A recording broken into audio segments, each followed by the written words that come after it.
వచ్చే ఎన్నికల్లో మీ ఓట్లతోనే మళ్ళీ ప్రభుత్వాన్ని ఏర్పాటు చేయాలని మా పార్టీ మా ప్రభుత్వం అనుకుంటుంది.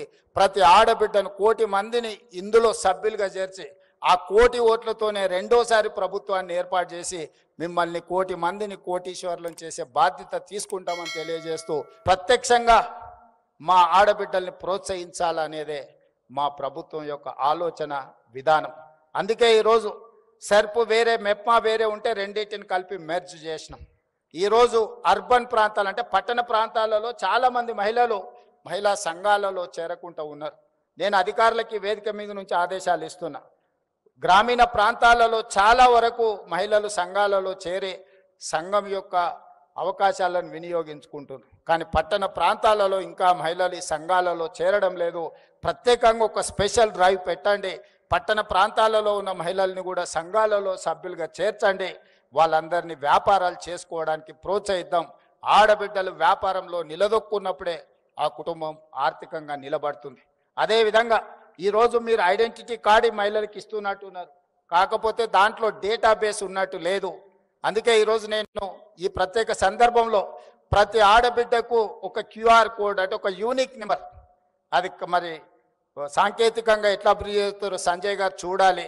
ప్రతి ఆడబిడ్డకు ఒక ID కార్డ్, ఆమె ఆర్థికపరమైన అంశాల నుంచి ఆరోగ్య సమస్యల వరకు వాళ్ళకి ఏ రకమైన ట్రీట్మెంట్ ఇవ్వాలి, వాళ్ళ హెల్త్ కండిషన్ ఏంది, గతంలో వాళ్ళకి ఏ రకమైన పరీక్షలు వైద్య సహాయం అందించడానికి చేసిండ్రో ఒక్కసారి ఆ కార్డు ఇస్తే హాస్పిటల్కి వెళ్తే అంతకంటే ముందు ఏ రకమైన వైద్య సహాయం అందించిండ్రో వాళ్ళ వివరాలు అన్నిటిని కూడా అందులో పొందుపరిచే విధంగా వాళ్ళకు ఒక డేటాబేస్ తయారు చేయాలి. ఈ రాష్ట్రంలో ఉన్న 1 కోటి మంది ఆడబిడ్డల యొక్క సంపాదన వ్యాపారంతో పాటు వాళ్ళ ఆరోగ్య సమస్యలు వాళ్ళకి సంబంధించిన మొత్తం డేటాను కూడా మనం కలెక్ట్ చేస్తే వాళ్ళకి ఎక్కడికి వెళ్ళినా, ఎందుకంటే ఆడపడుచులకు ఒక డాక్టర్ దగ్గరికి వెళ్ళినప్పుడు ఆయన అన్ని పరీక్షలు చేస్తాడు, ఏదో మందులు రాసిస్తాడు, జ్వరం తగ్గగానే ఈ పేపర్లు ఎక్కడో పోతాయి. మళ్ళీ సంవత్సరానికి ఇంకొక హాస్పిటల్కి పోయినప్పుడు ఆయన అన్ని పరీక్షలకు మళ్ళీ ఛార్జ్ చేస్తాడు. దాంతో ఏమవుతుంది అంటే వాళ్ళకి ట్రాక్ రికార్డ్ కూడా ఉండడం లేదు. గతంలో వీళ్ళకి ఏం సమస్య ఉండే, ఎలాంటి వైద్యాన్ని అందించడం, వీళ్ళకి ఎలాంటి ఆరోగ్య పరిస్థితులు ఉన్నాయని ఒక మొత్తం ఎలాంటి వివరాలు లేకుండా పోతుంది. రాజకీయాలు చేద్దాం 6 నెలల ముందు అయిపోయింది మీ పని, కానీ నిజాయితీగా పనిచేయండి, రాష్ట్ర ప్రయోజనాలు కాపాడండి.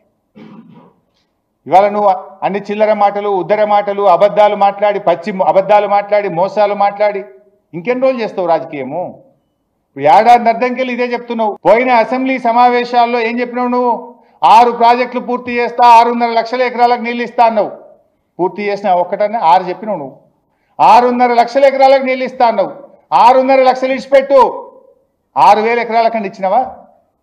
ఇప్పుడు మళ్ళీ మొన్న బడ్జెట్లో పెట్టిండు. ఇది పోయిన బడ్జెట్ గోవిందా ఉత్తమ్ చెప్పింది తప్ప ఒక్క 6,000 ఎకరాలకు కూడా నీళ్ళు ఇవ్వలే.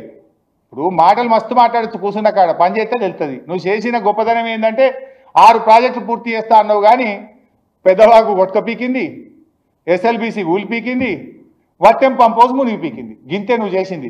1 ఎకరానికైతే నీళ్ళు ఇవ్వలే నువ్వు. ఏడాది అర్థమైతే 1 ఎకరానికి నీళ్ళు ఇవ్వలే మిస్టర్ ఉత్తమ్ కుమార్ రెడ్డి. కూలగొట్టుడు, మునుగొట్టుడు, తెగ్గొట్టుడు గింతే కదా నువ్వు చేసింది. పెద్దవాగు తెగ్గొట్టినావు, పాలమూరు ఎత్తిపోతల పథకం మునగొట్టినావు, SLBC టన్నులు కూలగొట్టినావు. What is that you have done?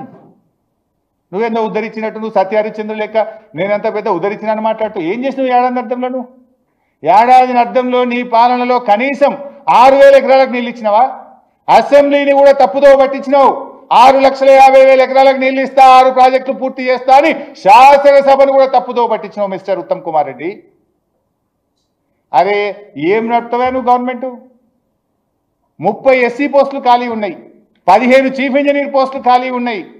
అలా ట్రిబ్యునల్ మీద వాదనలు జరుగుతుంటే ISWRకు చీఫ్ ఇంజనీర్ లేడు.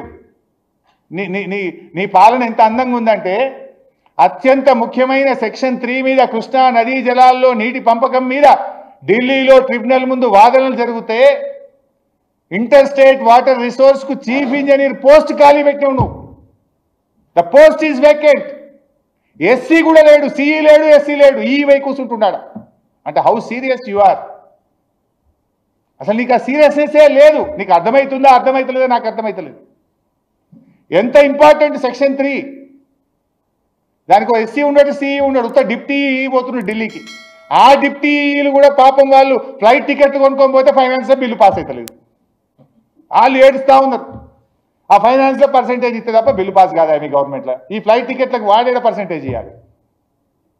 ఇక నీ పాలనకు అంత గొప్పగా ఉంది. ఇంకా చెప్తే చాలా ఉన్నది కానీ I will speak later. Thank you very much.